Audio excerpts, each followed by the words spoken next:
स्वागत है आप सभी का। आपके साथ मैं स्वप्निल। बड़ी खबरों में बात होगी सीएम अशोक गहलोत के दिल्ली दौरे की, जो कि प्रदेश के राजनीतिक हालात और आगामी चुनावों की रणनीति की चर्चा के लिए पहुंचे बताए जा रहे हैं। और बात होगी महंगाई के खिलाफ हल्ला बोल की। पेट्रोल डीजल पर वैट कम करने को लेकर भाजयुमों ने आज प्रदर्शन किया और वैट नहीं घटाने पर आंदोलन की चेतावनी दी। इसके बाद बात होगी मौत के तांडव की। बाड़मेर में भीषण सड़क हादसे में 12 लोग जिंदा जल गए। केंद्र और राज्य सरकारों ने मुआवजे का मरहम लगाया है। और बात होगी चारों तरफ छाई लोक आस्था के महापर्व की और उसकी निराली छठा की। तो देखते रहिए न्यूज 18 राजस्थान। शुरुआत बड़ी खबर से बात करेंगे। मुख्यमंत्री अशोक गहलोत के दिल्ली दौरे की मुलाकात चल रही है। क्या बात बन रही है? दिल्ली दौरे पर है मुख्यमंत्री अशोक गहलोत। राहुल गांधी के घर पर इस वक्त जब आप न्यूज 18 राजस्थान पर महरो राजस्थान का ये बुलेटिन देख रहे हैं और मुझे सुन रहे हैं, जान लीजिए राहुल गांधी के आवास पर कांग्रेस के दिग्गज जुटे हुए हैं और बैठक कर रहे हैं, चर्चा कर रहे हैं। महासचिव प्रियंका गांधी ये बैठक ले रही हैं। देखिए, आने वाले दिनों में कुछ प्रदेशों में चुनाव है जिसे लेकर बातचीत चल रही है और आप और मैं, हम सभी ये जानते हैं कि मुख्यमंत्री अशोक गहलोत बेहतरीन चुनावी रणनीतिकार माने जाते हैं और उन्हें बीजेपी के थिंक टैंक की काट के तौर पर कांग्रेस कई बार इस्तेमाल कर देख चुकी है। जहां वो कंपटीशन में नहीं थे, वहां भी सीएम अशोक गहलोत उन्हें कंपटीशन में लाए हैं पूर्व में, और ऐसे में उनसे राय शुमारी की जा रही है। आगामी चुनावों पर तो मंथन हो ही रहा है, साथ ही अब देखिए बात चलेगी तो दूर तलक जाएगी। ऐसे में प्रदेश के राजनीतिक हालात पर भी बातचीत संभव है, खासकर इस घड़ी में जब उपचुनावों के नतीजों के नायक के तौर पर मुख्यमंत्री अशोक गहलोत निकलकर आए हैं। ऐसे में क्या कुछ चल रहा है, राजनीतिक हालात किस तरह के हैं, उस पर बातचीत होगी।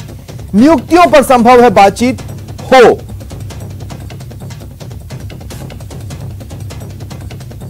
और दिल्ली से सहयोगी राजीव तिवारी और जयपुर से सहयोगी दिनेश शर्मा इस वक्त मेरे साथ जुड़ रहे हैं। सबसे पहले राजीव, मैं आपके पास आ रहा हूं, क्या कुछ बातें छनकर बाहर आ रही हैं?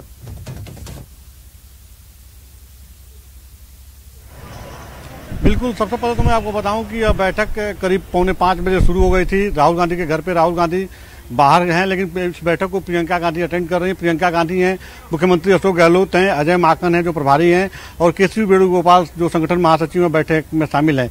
जो राजस्थान में मंत्रिमंडल विस्तार है और राजनीतिक नियुक्तियां हैं, उनको लेकर के रोड मैप तैयार किया जा रहा है। और सूत्रों से खबर यह भी है कि सचिन पायलट ने आज इस बैठक से पहले केसरी वेणुगोपाल से मुलाकात की और अपनी बातों को वहाँ पे उन्होंने रख दिया। अपना डिमांड उनका क्या है उस बारे में उन्होंने चर्चा की है। तो आज की इस बैठक में माना जा रहा है कि आने वाले समय में जो तमाम कयास लगाए जा रहे थे उस पर पूर्ण विराम लग सकता है और आगे क्या कुछ किया जाएगा उसके लिए रोड मैप तैयार कर लिया जाएगा। जी दिनेश, मैं आपके पास इस सवाल के साथ आना चाहता हूं कि देखिए, उपचुनावों के नतीजों के नायक के तौर पर सीएम अशोक गहलोत निकले, अब उसके बाद स्थितियां काफी बदल गई हैं। आप समझ रहे हैं मैं किस तरफ इशारा कर रहा हूं दिनेश?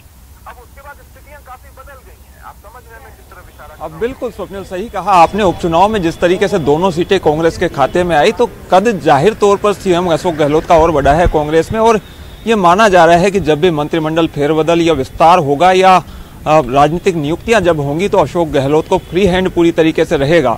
आज की जो बैठक है ये काफी महत्वपूर्ण मानी जा रही है, क्योंकि राजस्थान में मंत्रिमंडल विस्तार जो होना है, और अब ये माना जा रहा है कि अब उसका समय आ गया है। हालांकि ये कब होता है, क्योंकि पहले भी कई बार इस बारे में कयास लगाए जाते रहे हैं और वो गलत भी साबित होते रहे हैं। जब भी किसी राष्ट्रीय नेता का जयपुर दौरा होता है या जब सीएम अशोक गहलोत दिल्ली जाते हैं, तो हर बार वही बात होती है कि मंत्रिमंडल विस्तार पर बस अब मुहर लगने ही वाली है या राजनीतिक नियुक्तियां जो है वो होने ही वाली है। इस बार भी उसी तरह के कयास हैं। राजस्थान की अगर बात करें तो यहाँ भी चर्चाओं का माहौल गर्म है और ये माना जा रहा है कि जब जल्द ही अब मंत्रिमंडल विस्तार देखने को मिलेगा। ये कहा जा रहा है कि इस बार मंत्रिमंडल पुनर्गठन नहीं होगा बल्कि मंत्रिमंडल विस्तार होगा। और ये भी कहा जा रहा है कि मंत्रिमंडल विस्तार से पहले राजनीतिक नियुक्तियां जो है वो देखने को मिलेगी। बोर्ड और आयोगों में बड़े स्तर पर जो है पद खाली पड़े हैं और ये माना जा रहा है कि उन पर कई विधायकों को, कई कांग्रेस नेताओं को जो है वो एडजस्ट किया जा सकता है।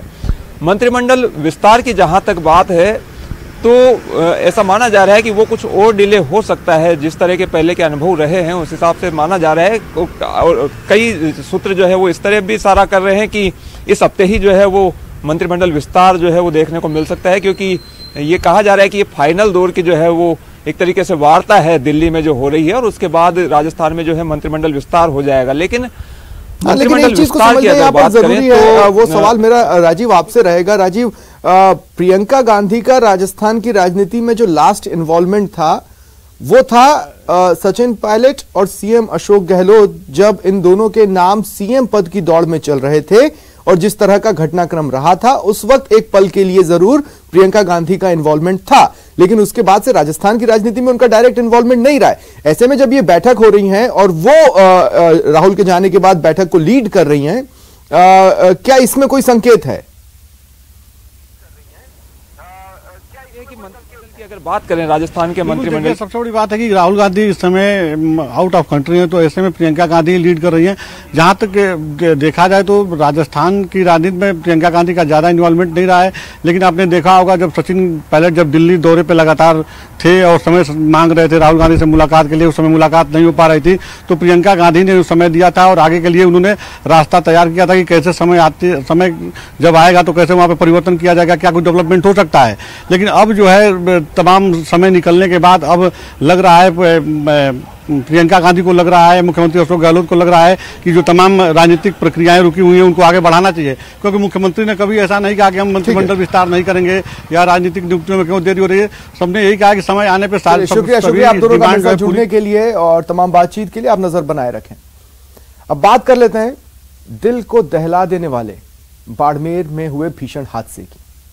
बाड़मेर में भीषण सड़क हादसा हुआ। देखिए 12 लोगों ने इस हादसे में जान गंवाई है, 40 लोग हैं जो घायल हुए हैं। इनमें से कुछ की हालत गंभीर है, लगातार डॉक्टर्स उनकी कंडीशन को मॉनिटर कर रहे हैं। इस हादसे पर प्रधानमंत्री नरेंद्र मोदी, मुख्यमंत्री अशोक गहलोत ने दुख जताया है और केंद्र और राज्य सरकार दोनों की ही ओर से मुआवजे का ऐलान किया गया है। केंद्र की ओर से जो आर्थिक मदद का ऐलान हुआ है, मृतकों के परिजनों को 2-2 लाख रुपए और घायलों को 50-50 हजार रुपए के मुआवजे का ऐलान हुआ है।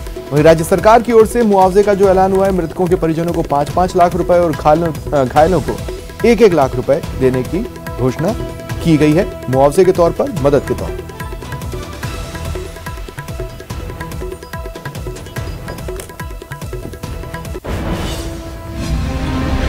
जिंदगी पर भारी पड़ी रफ्तार।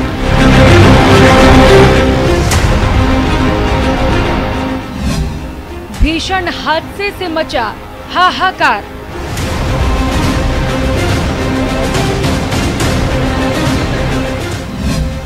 बस से जब ट्रेलर टकराई,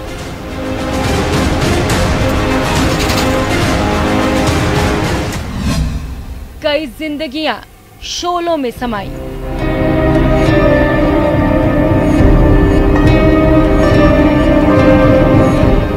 जिसने भी देखा दिल दहल गया, बड़ा से बड़ा कलेजा भी हिल गया। एक धमाका हुआ और सड़क पर नजर आने लगे शोले ही शोले।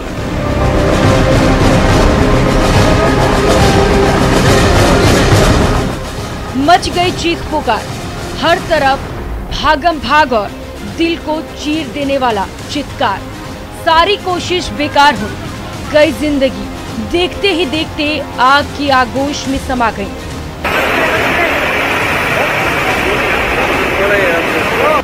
दिल को दहला देने वाला ये भीषण सड़क हादसा बाड़मेर के पचपदरा थाना इलाके में हुआ।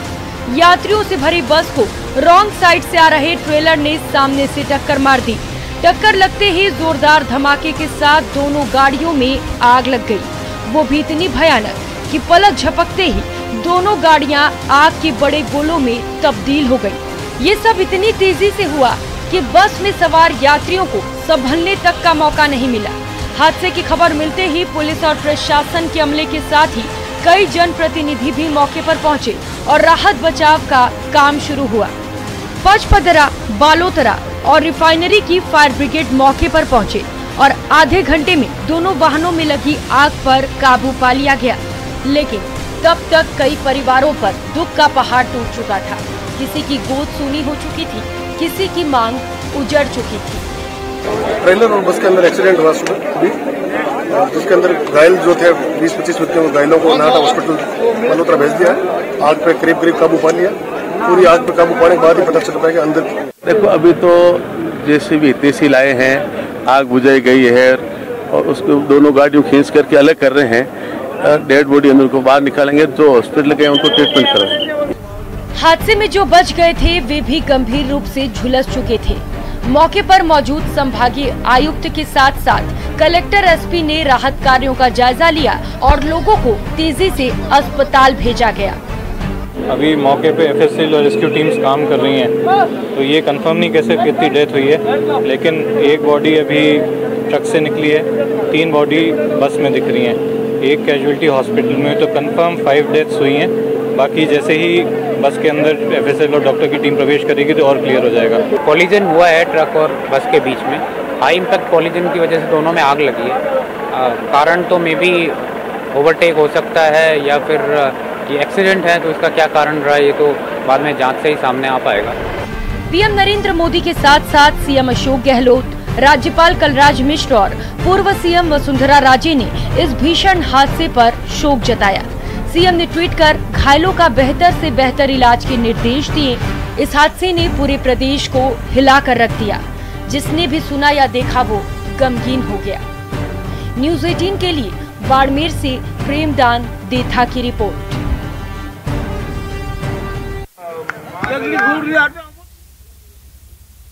और बाड़मेर से सहयोगी प्रेमदान देथा और जोधपुर से सहयोगी चंद्रशेखर व्यास इस वक्त मेरे साथ जुड़ रहे हैं। प्रेमदान, मैं पहले आपके पास आ रहा हूं इस सवाल के साथ कि क्या अपडेट्स हैं?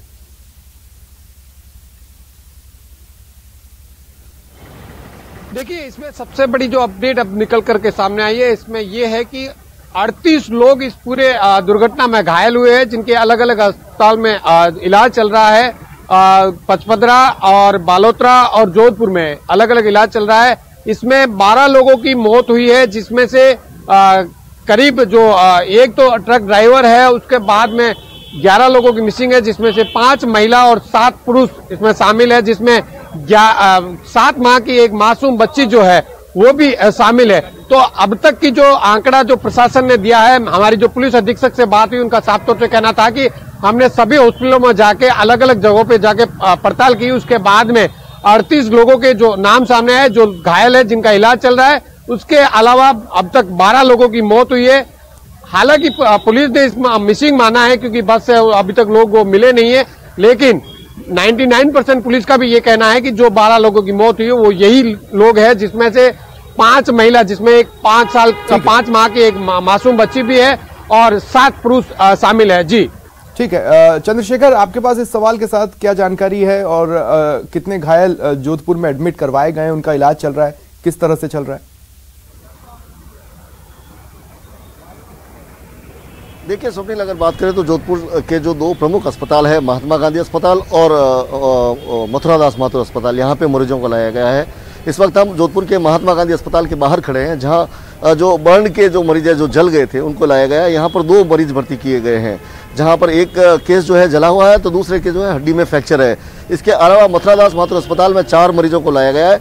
हमने महात्मा गांधी अस्पताल के अधीक्षक राजश्री बेहरा और मथुरा दास माथुर अस्पताल के अधीक्षक M.K. आसरी से बात की। उन्होंने बताया कि जो मरीज है उनकी स्थिति अभी सामान्य है, स्टेबल है, खतरे की कोई बात नहीं है फिलहाल। लेकिन अगर बात करें तो यह हादसा जो दिल दहला देने वाला था, और उसमें बहुत बड़ी संख्या में जो लोग इंजर्ड हुए हैं, लोग मरे हैं, तो ये कहीं ना कहीं एक दुखद हादसा है। और जोधपुर शहर ही नहीं, पश्चिमी राजस्थान लगातार हादसों का सबब बन रहा है।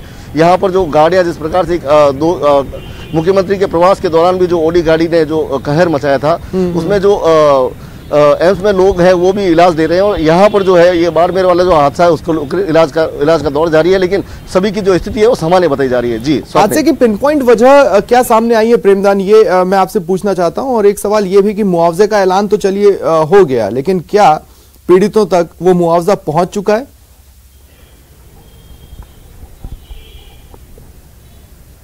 देखिए, इसमें हादसे की वजह जो है वो साफ तौर से सामने निकल के आई है कि ट्रक जो ड्राइवर था वो ओवरटेक कर रहा था, हाई स्पीड में था, और जैसे ही ओवरटेक कर रहा था, सामने से आ रही बस से उसकी भिड़ंत हो गई। और भिड़ंत इतनी जबरदस्त थी कि दोनों वाहनों में, क्योंकि बस का जो आगे का हिस्सा था वो फाटक तक पिचक गया था, फाटक बंद हो चुका था। इसकी वजह से ये ज्यादा जो कैजुअलिटी हुई वो निकल के सामने आई, क्योंकि पड़ोस के लोगों ने बसों के शीशे तोड़ करके लोगों को बाहर निकाला, जिसमें से करीब 25 लोगों को बाहर निकाला, लेकिन फिर भी कुछ लोग जो थे वो अंदर फंस गए। और सबसे बड़ी बात यह है कि अब तक शुक्रिया आप दोनों का मेरे साथ जुड़ने के लिए और तमाम बातचीत के लिए।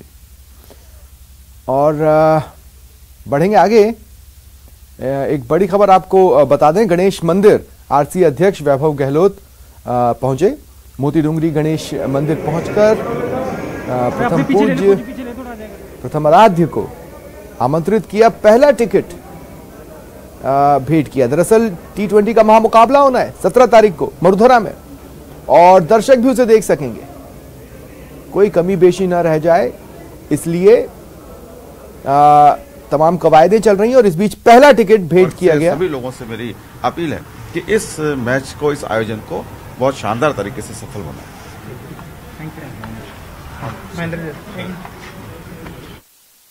आराध्य प्रथम पूज्य गणेश भगवान को। ये परंपरा है हमारी कि हम गणेश जी महाराज को पहला जो हमारा टिकट होता है वो हम भेंट करके समर्पित करते हैं।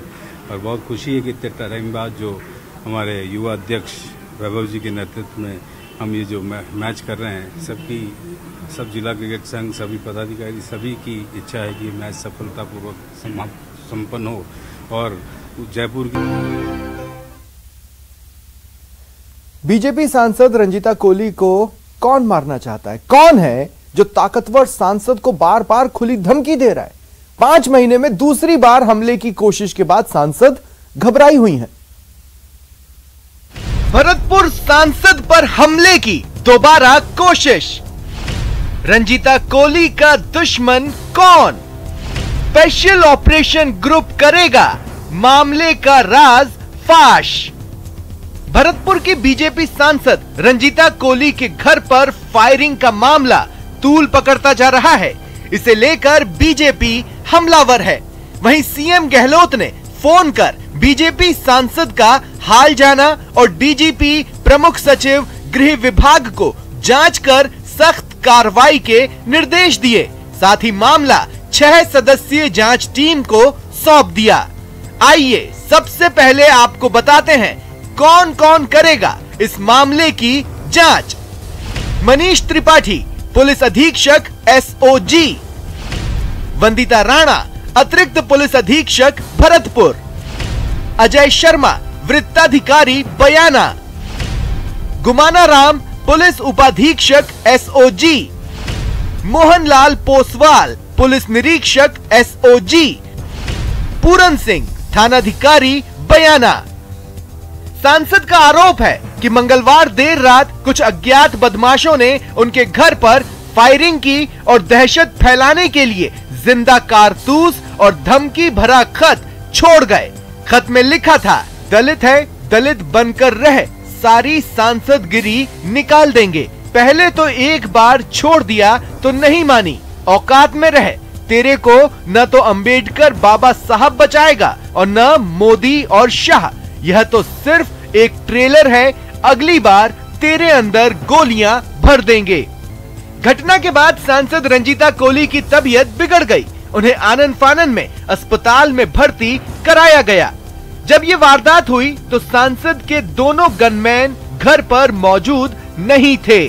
खाना पीना खा करके और मैं सोने जा रही थी तो एक ऐसे ही पटाखा बहुत तेज चलता है, उस तरीके से मुझे आवाज़ आई और मैं नीचे गई। पिताजी बोले कोई आवाज़ को सुनकर के मैं नीचे गई तो मैंने जब गेट खोला तो मेरी पोस्टर पे क्रॉस का निशान लगा हुआ था और 2 कारतूस उस पर चिपके हुए थे और एक कारतूस नीचे पड़ा हुआ था। 5 महीने पहले भी सांसद रंजीता कोली पर हमला हुआ था जब वो अस्पताल के निरीक्षण पर निकली थी। तब कुछ अज्ञात बदमाशों ने उनके काफिले पर पथराव किया था। अब पूरे मामले की जांच SOG को सौंपी गई है। उम्मीद की जा रही है कि सरकार की सख्ती के बाद भरतपुर सांसद को धमकाने वाले अज्ञात बदमाश जल्द बेनकाब होंगे। न्यूज़ 18 के लिए जयपुर से दीपक शर्मा और भरतपुर से दीपक पुरी की रिपोर्ट। और सहयोगी दीपक पुरी इस वक्त हमारे साथ जुड़ रहे हैं। दीपक, ये बात सही है कि SOG अधिकारी के नेतृत्व में जांच टीम इस पूरे मामले की जांच करेगी, लेकिन अब हर कोई जानना चाहता है कि आखिर रंजीता कोली की रंजिश किससे है, कौन उन्हें मारना चाहता है और पिछले केस का क्या हुआ अब तक?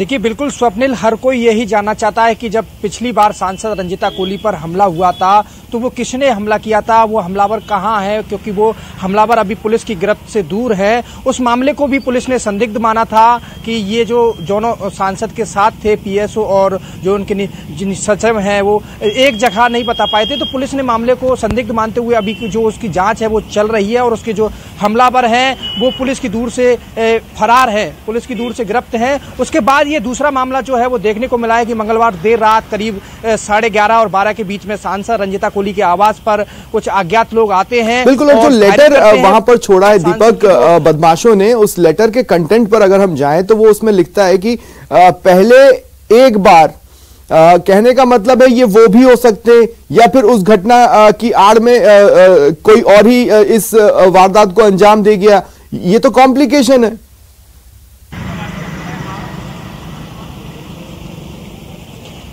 बिल्कुल स्वप्निल, ये पुलिस कह रही है कि ये जांच का विषय है, इसको देखा जाएगा और इस पूरे मामले को जो है मुख्यमंत्री अशोक गहलोत ने पूरी गंभीरता से लेते हुए जो है एसओजी की टीम के जो निर्देश हैं वो दिए थे और एसओजी की टीम उनके आवास पर बयाना में पहुंची है और उन्होंने सांसद रंजिता कोली से जो है करीब 10 मिनट से 15 मिनट जो है अकेले में बैठ करके पूछताछ की है और जो रात का जो वाकया था उस वाकया को पूछा है कि किस तरह से जो घटना घटी थी, आखिर उनको कैसे पता लगा। और इस पूरे मामले की जो जाँच है वो एसओजी को सौंपी गई है। 6 सदस्यीय जो दल टीम है वो इस पूरे मामले की जांच करेगी। और सांसद रंजिता कोली, जब ये वारदात हुई थी उस वारदात के बाद से ही सांसद रंजिता कोली की जो तबीयत है वो बिगड़ गई थी, उनको बयाना अस्पताल ले जाया गया। उसके बाद जो है भरतपुर आरबीएम अस्पताल में भर्ती कराया गया। अब उनकी जो तबीयत है वो तबीयत में थोड़ा सुधार है। तो अब उन्हें शुक्रिया दीपक, तमाम जानकारी के लिए आप नजर बनाए रखें। और वक्त हो चला एक ब्रेक का। ब्रेक के बाद देखिए महंगाई के खिलाफ हल्ला बोल।